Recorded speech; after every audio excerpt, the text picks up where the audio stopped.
পবিত্র বলতে গেলে এই দিনটা মুসলমানের জন্য ওই দিন, হিন্দুর জন্য দিন, খ্রিস্টানের জন্য প্রত্যেকটা ডে ইজ ভেরি ইম্পর্টেন্ট। যেটা অলমাইটি সৃষ্টিকর্তা এটা আমাদেরকে দিন।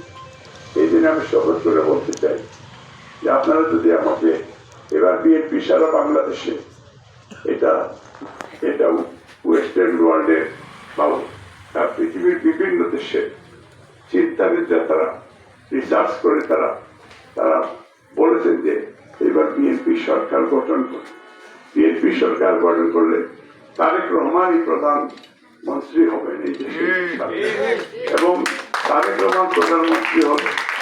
এই যে বিএনপি পাওয়ারে আসবে, তারেক রহমানের আমি যেহেতু উপদেষ্টা বিএনপি এবং আমি যেহেতু এই যদি পার্লামেন্টে আমি নির্বাচিত হই, যারা এই দেশ চালাবে তাদের সাথে তো আমার একটা সুসম্পর্ক থাকবে।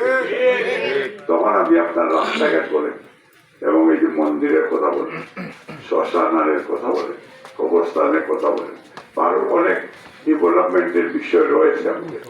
আমি আপনাদের কাছে থেকে আমি এইসব সমস্যার সমাধানগুলি করবো। আর আমি যেটা বলবো এটা অতীতেও আমি এটা প্র্যাকটিস করবো ইনশাল্লাহ, এবং আমি যেটা ততটুকু পারবো না অতিরিক্ত আমি কথাও বলবো না। তবে এই দেশ আমার, এই এলাকা আমার, এবং আপনাদেরকে সাথে করে নিয়ে এলাকার উন্নয়নে আমি কাজ করতে চাই।